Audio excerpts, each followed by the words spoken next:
வணக்கங்க. நான் உங்கள் சமையல்காரர் பொண்ணு. இன்றைக்கி நம்ம சமையல்காரர் பொண்ணில் பார்க்க போகிறது ஒரு சிம்பிளான பிரேக்ஃபாஸ்ட் மெனுங்க. அரைச்சி வச்ச தக்காளி குழம்பு, தேங்காய் சட்னி, இட்லி இது எல்லாத்தையும் ரொம்ப ஃபாஸ்ட்டாக டேஸ்ட்டாக எப்படி செய்யலான்னு வாங்க பார்க்கலாம். தக்காளி குழம்பு முதல்ல அரைக்கிறதுக்கு வேணுங்கிறத வணக்கலாங்க. அதுக்கு அடுப்பில் நான் ஒரு பேன் வச்சுருக்கிறேன். அதில் கொஞ்சமாக எண்ணெய் விட்டுக்கலாம். இந்த எண்ணெயில் 2 வரமிளகாய் போட்டுக்கலாங்க. ஒரு 5-6 கருவேப்பிலை போட்டுக்கலாம். முதல்ல இது கொஞ்சம் எண்ணெயில் பொரியட்டும். 4 பல்லுக்கு பூண்டு கூட எடுத்து வச்சிருக்கிறேங்க. இதையும் போட்டுறேன். இதை கொஞ்சம் வணக்கி விட்டுறலாங்க.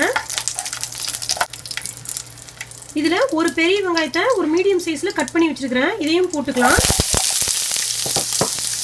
பெரிய வெங்காயம் இல்லாட்டிங்க இந்த சைஸில் சின்ன வெங்காயம் மட்டும் எடுத்துக்கிட்டு ஒரு 20 வெங்காயம் போட்டிங்கன்னா கரெக்டாக இருக்கும். இதை விட கொஞ்சம் பெரிய பெரிய வெங்காயமாக இருந்துச்சுன்னா 2 அரிஞ்சு போட்டுக்கோங்க. இது கொஞ்சம் நல்லா வணங்கிட்டு இது வணங்கறதுக்குள்ள நம்ம தக்காளி வெட்டிட்டு வந்துடலாம். இந்த அளவுக்கு 3 தக்காளி எடுத்து வச்சிருக்கிறேன். இதை வந்து கொஞ்சம் மீடியம் சைஸில் கட் பண்ணி வச்சுக்கலாங்க. இந்த வெங்காயம் கொஞ்சம் நல்லா வணங்கிடுச்சுங்க. நான் தக்காளியும் மீடியம் சைஸில் கட் பண்ணிட்டு வந்துட்டேன். இதையும் உள்ளே போட்டுடலாம். இது தக்காளி குழம்புங்காட்டி கொஞ்சம் தக்காளி எச்சு போட்டிங்கன்னா குழம்பு ரொம்ப நல்லாயிருக்கும். அதுவும் நல்லா பழுத்ததாக நாட்டு பழமாக போடுங்க. இதுக்கு கொஞ்சம் உப்பு போட்டுக்கலாம். மீதி வந்து நம்ம குழம்பு வைக்கல போட்டுக்கலாங்க. தக்காளி கொஞ்சம் நல்லா வணங்கிட்டுங்க. தக்காளி நல்லா வணங்கிடுச்சுங்க. இதில் 1/2 டீஸ்பூனுக்கு மிளகு போட்டுக்கலாம். 3/4 டீஸ்பூனுக்கு சீரகம் போட்டுக்கலாம். இதில் ஒரு அரை மூடிக்கு கொஞ்சம் கம்மியாகிற மாதிரி தேங்காய் திருமணம் எடுத்து வச்சுருக்கிறேன். இதையும் போட்டுக்கலாம். இதில் 1 டேபிள் ஸ்பூனுக்கு மல்லித்தூள் போட்டுக்கலாங்க. இதுக்கு மல்லித்தூள் வந்து 1 டேபிள் ஸ்பூன் போட்டிங்கனாவே போதும். அதிகமாக போட வேண்டியது இல்லைங்க. 1 நிமிஷத்துக்கு நல்லா வணங்கிட்டுங்க. ஒரு கலக்கி விட்டுறலாம். இதுவே நீங்கள் சின்ன வெங்காயம் போட்டு வணக்கியிருந்தீங்கன்னா இந்த மாதிரி சட்னி மாதிரி குளக்குலன்னு வராது. நல்லா உதிரியாகவே இருக்கும். நீங்கள் விருப்பப்பட்டீங்கன்னா இந்த சீரக மிளகு போடும்போது 1/2 டீஸ்பூனுக்கு சோம்புமே ஒரு சின்னதாக 1 இன்ச்சுக்கு பட்டையும் போட்டிங்கன்னா இன்னுமே குழம்பு நல்லாயிருக்கும். ஆனால் எங்கள் அம்மா எப்போ செய்யும்போது சீரக மிளகு மட்டும்தான் போடுவாங்க. அதுவே டேஸ்ட்டு சூப்பராக இருக்கும். இப்போ 1 நிமிஷம் ஆயிடுச்சுங்க. அடுப்பை ஆஃப் பண்ணிடலாம். இது கொஞ்சம் ஆறட்டுங்க. அதுக்கப்புறம் இதை கொஞ்சமாக தண்ணி ஊற்றி மிக்சி ஜாரில் போட்டு நல்லா மையாட்ட அரைச்சி எடுத்துக்கலாம். இது வணக்கி வச்சது நல்லா ஆறிடுச்சுங்க. இதை மிக்சி ஜாரில் போட்டு நல்லா அரைச்சிட்டு வந்துடுறேன். இப்போ இதை நல்லா அரைச்சாச்சுங்க. இதை வணக்கி விட்டுறலாம். அதுக்கு அடுப்பில் நான் ஒரு பாத்திரம் வச்சுட்டேன். இதில் கொஞ்சம் எண்ணெய் விட்டுக்கலாம். கொஞ்சோண்டு கடுகு போட்டுக்கலாங்க. கொஞ்சோண்டு கடலைப்பருப்பு, ஒரு 5-6 வெள்ளுளுத்து பருப்பு போட்டுடலாம். கடுகு வெடிக்கிட்டு இதில் கொஞ்சோண்டு பெரிய வெங்காயம், ஒரு 5-6 கருவேப்பிலை, ஒரு வரமிளகாய் கிள்ளி வச்சுருக்கிறேன். இதுக்கும் சின்ன வெங்காயம் இருந்து கட் பண்ணி வச்சுக்கிட்டிங்கன்னா அதுவும் நல்லாயிருக்கும். இது கடுகு நல்லா வெடிக்குதுங்க. இது உள்ளே போட்டுடலாம். இது நல்லா வதக்கி விட்டுருவாங்க. அரைச்சி வச்சிருக்கிற சாந்தை உள்ளே ஊற்றிடலாம். இந்த மிக்சி ஜாரையும் கொஞ்சம் தண்ணி ஊற்றி கலக்கி இந்த குழம்புக்குள்ளேயே ஊற்றிடலாங்க. வேணுங்கிற அளவுக்கு தண்ணி ஊற்றிட்டேன். இதை நல்லா கலக்கி விட்டுறலாங்க. உப்பு காரம் கரெக்டாக இருக்குதுன்னு பார்த்துக்கலாம். உப்பு கம்மியாக தாங்க இருக்குது. ஏன்னா நம்ம வணக்கினப்போ போட்டது தான். இன்னும் குழம்புக்கு உப்பு போடல. அதனால் குழம்புக்கு ஏற்ற மாதிரி உப்பு போட்டுக்குங்க. நான் 3 மிளகா போட்டிருக்கிறேன். எனக்கு இந்த காரமே கரெக்டாக இருக்குது. உங்களுக்கு காரம் கம்மியாகிற மாதிரி இருந்துச்சுன்னா நீங்கள் வணக்கும் போதே இன்னொரு மிளகா போட்டு அரைச்சிக்கலாம். இல்லாட்டி இப்போ கொஞ்சம் மிளகாத்தூள் கூட போட்டுக்கலாம். குழம்பு பார்த்தீங்கன்னா நல்லா இலக்கமாக வச்சுருக்கிறேன். இது எப்படி இருந்தாலும் ஒரு 1/4 மணி நேரம் கொதிக்கணுங்க. அப்போ குழம்பு கெட்டியாயிரும். அதனால் முதல்லையே நீங்கள் கொஞ்சம் நல்லா தண்ணி ஊற்றி இலக்கமாக வச்சுக்கோங்க. இப்போ இதை மூடி போட்டு வச்சிடலாங்க. ஒரு 10 நிமிஷம் நல்லா கொதிக்கிட்டுங்க. அதுக்கப்புறம் திறந்து ஒரு கலரி விட்டு மறுபடியும் ஒரு 10 நிமிஷம் கொதிக்க வச்சிடலாம். இப்போ 10 நிமிஷமாக குழம்பு நல்லா கொதிச்சிருச்சுங்க. திறந்து பார்க்கலாம். ஓரளவுக்கு குழம்பு சுண்டி இருக்குது. லைட்டாக தான் எண்ணெய் பிரிஞ்சு வந்திருக்குது. இன்னும் ஒரு 5 நிமிஷம் கொதிக்கட்டும். அதுக்கப்புறம் அடுப்பை ஆஃப் பண்ணிக்கலாங்க. நான் மறுபடியும் மூடி வச்சிடுறேன். இது நல்லா ஒரு 5 நிமிஷம் ஆயிடுச்சுங்க. திறந்து பார்த்துடலாம். பார்த்தீங்கன்னா எண்ணெயெல்லாம் நல்லா பிரிஞ்சு வந்திருக்குது. இதுதான் கரெக்டான பதம். அடுப்பை ஆஃப் பண்ணிடலாம். இப்போ நான் வந்து மொத்தமாக ஒரு 15 நிமிஷம் கொதிக்க வச்சுருக்கிறேன். எனக்கு எண்ணெயெல்லாம் நல்லா பிரிஞ்சு வந்துருச்சு. உங்களுக்கு வந்து எண்ணெய் எப்போ பிரிஞ்சு வருதோ அப்போ அடுப்பு ஆஃப் பண்ணிடுங்க. அதுதான் கரெக்டான பதமாக இருக்கும். இப்போ பொட்டுக்கடலை தேங்காய் சட்னி ரெடி பண்ணிக்கலாம். பொட்டுக்கடலை தேங்காய் சட்னி இறக்கிறதுக்கு வேணுங்கிறது எடுத்து வச்சுருக்கிறேங்க. 1 பங்கு பொட்டுக்கடலைனா 1/2 பங்கு தேங்காய், இந்த அளவுக்கு மிளகாய். என்னோடது வந்து மிளகாய் காரமாக இருக்குங்காட்டி சின்னதாக தான் மிளகாய் எடுத்து வச்சுருக்கிறேன்.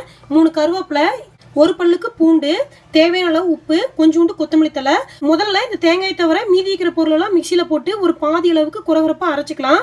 அதுக்கப்புறம் இந்த தேங்காய் போட்டு ஒரு 2-3 சுற்றி சுற்றிட்டு கொஞ்சம் தருதருப்பாக எடுத்துக்கணுங்க. சட்னி எப்பவுமே தருன்னு இருக்கணும். ரொம்ப நெகுன்னு மையாட்டு இருந்துச்சுன்னா நல்லா இருக்காது. ஒரு 2-3 மணி நேரத்துக்கு இது புளிக்காமல் இருக்கும். கொஞ்சம் நேரம் அதிகமாக வச்சுருக்கணும்னு நினச்சிங்கன்னா இதை அரைக்கும் போது இந்த அளவுக்கு சின்னதாக ஒரு புளி போட்டு இதோடய சேர்த்து அரைச்சிக்கோங்க. அப்போ உங்களுக்கு டிஃபன் பாக்ஸ்க்கெல்லாம் கொடுத்துட்ற மாதிரி இருந்தீங்கன்னா புளிக்காமல் இருக்கும். இப்போ இதை நான் அரைச்சிட்டு வந்துடுறேன். இது தேங்காய் வந்து திருவண தேங்காய் இருக்குங்காட்டி இதை நான் பாதி அடிச்சதுக்கப்புறம் போடுறேங்க. இதுவே கொஞ்சம் சில கட் பண்ணி வச்சுக்கிற தேங்காயாக இருந்துச்சுன்னா இதை மிக்சியில் போட்டு ஒரே ஒரு சுற்றிட்டு கீரி வச்சுக்கிற தேங்காயும் போட்டு நம்ம சுற்றி எடுத்துக்கலாம். இப்போ சட்னி அரைச்சி எடுத்தாச்சுங்க. இதுக்கு தாளித்து கொட்டிடலாம். அதுக்கு அடுப்பில் நான் ஒரு பேன் வச்சுட்டேன். அதில் கொஞ்சமாக எண்ணெய் விட்டுக்கலாம். இதில் 1/4 டீஸ்பூனுக்கு கடலைப்பருப்பு போட்டுக்கலாங்க. 1/4 டீஸ்பூனுக்கு வெள்ளை உளுத்து பருப்பு போட்டுக்கலாம். இது கொஞ்சம் நல்லா பொரியிட்டு இது நல்லா பொரிஞ்சிருச்சுங்க. கொஞ்சோண்டு கடுகு போட்டுக்கலாம். கடுகு நல்லா வெடிக்குது. கொஞ்சம் கருவேப்பிலை போட்டு அடுப்பை ஆஃப் பண்ணிடலாம். இதை சட்னிக்குள்ளே ஊற்றிடலாம். சுவையான பொட்டுக்கடலை தேங்காய் சட்னி ரெடி ஆயிடுச்சு. இப்போ இட்லி ஊற்றி வச்சிடலாங்க. மாவு ஃப்ரிட்ஜிலேருந்து வெளியே எடுத்து வச்சுட்டு காலையிலேயே மாவு வந்து இட்லி ஊற்றும் போது எப்பவுமே ஜில்லுன்னு இருக்கக்கூடாது. நல்லா ரூம் டெம்பரேச்சரில் இருந்தால் தான் உங்களுக்கு இட்லி நல்லா வெடிச்சு பஞ்சாட்ட சாஃப்டாக வரும். இப்போ இதை ஊற்றிடலாம். நான் இட்லி பானையில் தண்ணி ஊற்றி வச்சுருக்கிறேன். இது நல்லா கொதிச்சுட்டு இருக்குது. தண்ணி கொதிக்கும் போது தான் நம்ம இட்லி ஊற்றணுங்க. இட்லி தட்டுக்கு எண்ணெயோடய வச்சுருக்கிறேன். இப்போ இட்லி ஊற்றிடலாம்.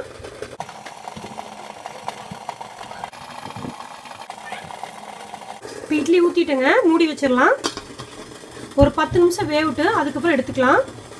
கிரைண்டரில் கை விடாமல் எப்படி இட்லி மாவு ஆட்டுறது அப்படிங்கிற வீடியோ கூட நான் போட்டிருக்கிறேன். அதோட லிங்க் நான் டிஸ்கிரிப்ஷன் பாக்ஸில் கொடுக்குறேங்க. கொஞ்சம் செக் பண்ணிக்கோங்க. இப்போ 10 நிமிஷமாக இட்லி வெந்துட்டு இருக்குதுங்க. வெந்துருச்சான்னு பார்த்துடலாம். நான் எப்பவுமே இட்லி வெந்துருச்சான்னு பார்க்குறதுக்கு கருவேப்பிலை குச்சி விட்டு தாங்க பார்ப்பேன். இப்போ பார்த்தீங்கன்னா குச்சியில் ஒட்டாத வருது மாவு. இப்போ இட்லி வெந்துருச்சுன்னு அர்த்தம். இட்லி எடுத்துடலாங்க. அடுப்பை ஆஃப் பண்ணிடலாம். இப்போ உடனே இட்லி எடுக்கணும்னா இதை எடுத்து கொஞ்சம் தண்ணியில் காட்டிட்டு எடுத்துக்கலாம். அப்படி இல்லை கொஞ்சம் நேரம் கழிச்சு தான் இட்லி எடுக்க போகிறோன்னா மூடி வச்சிருங்க ஒரு 10 நிமிஷம். அதுக்கப்புறம் எடுத்திங்கன்னா உங்களுக்கு இட்லி ஒட்டாத வரும். இப்போ நான் உடனே இந்த இட்லி எடுக்கணும் அப்படிங்கிறனால இதை நான் தண்ணியில் காட்டிட்டு இட்லியெல்லாம் எடுக்க போகிறேன். கொஞ்சமாக ஜில்லுன்னு தண்ணி திருப்பி விட்டுங்க. இட்லி தடை திருப்பி பின்னாடி மட்டும் காட்டுங்க. 4 இட்லிக்கும் ஒரு 2 நிமிஷம் இப்படியே இருக்கட்டும். அதுக்கப்புறம் இதை எடுத்துக்கலாம். இப்போ 2 நிமிஷம் ஆயிடுச்சுங்க. ஸ்பூனை கொஞ்சம் தண்ணியில் ஈரம் பண்ணிக்கங்க. இப்படி அடியால் விட்டு எடுத்திங்கன்னா உங்களுக்கு இட்லி ஒட்டாத வரும். பார்த்தீங்கன்னா சூப்பராக இட்லி வந்துருச்சு பாருங்கள். இப்போ அடுத்த இட்லி எடுத்துக்கலாம்.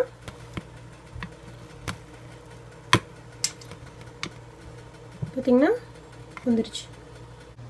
இட்லி தட்டத்தில் ஊற்றுறீங்கனாலும் அந்தளவுக்கு ஒட்டவே இல்லை பாருங்கள்.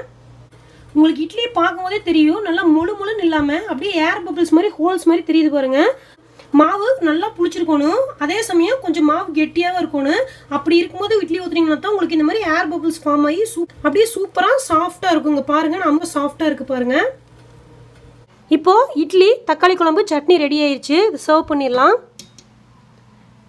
எங்கள் வீட்டிலலாம் சொந்தக்காரர் யாராச்சும் வந்திருந்தாங்கன்னா இந்த குழம்பு தான் வைப்போம். ரொம்ப டேஸ்ட்டாக இருக்கும். இவ்வளோதாங்க. ரொம்ப சிம்பிளாக தக்காளி குழம்பு தேங்காய் சட்னி இட்லி ரெடி ஆயிடுச்சு. காலையில் பிரேக்ஃபாஸ்ட்டுக்கு சூப்பராக இருக்கும். இந்த குழம்பு வந்து நீங்கள் மத்தியானம் சாப்பாட்டுக்கு கூட யூஸ் பண்ணிக்கலாம். இப்போ இட்லிக்கு தொட்டு சாப்பிட்றதுனால இதில் கொஞ்சம் உப்பு கம்மியாக தான் போட்டிருப்போம். நீங்கள் சாப்பாட்டுக்கு தொட்டு சாப்பிடும்போது கொஞ்சம் உப்பு போட்டுக்கோங்க. இது காலைல பிரேக்ஃபாஸ்ட் செஞ்சிட்டிங்கன்னா நைட்டு டிஃபனுக்கும் இந்த குழம்பை யூஸ் பண்ணிக்கலாம். இது தோசைக்கு பனியாரத்துக்கு கூட சூப்பராக இருக்குங்க. இது எல்லாத்த விட ராய்க்களி செஞ்சு இதை தொட்டு சாப்பிட்டிங்கன்னா அவ்வளோ அருமையாக இருக்கும். கண்டிப்பாக நீங்களும் இந்த சிம்பிளான பிரேக்ஃபாஸ்ட் மெனுவை உங்கள் வீட்டில் செஞ்சு பாருங்கள். எப்படி இருந்துச்சுன்னு உங்கள் கமெண்ட்ஸ் எனக்கு சொல்லுங்கள். இந்த வீடியோ உங்களுக்கு பிடிச்சிருந்தா சமையல்காரர் பொண்ணுக்கு சப்ஸ்கிரைப் பண்ணுங்கள். நான் இன்னொரு சூப்பரான வீடியோவோட உங்களை சந்திக்கிறேன். தேங்க்யூங்க.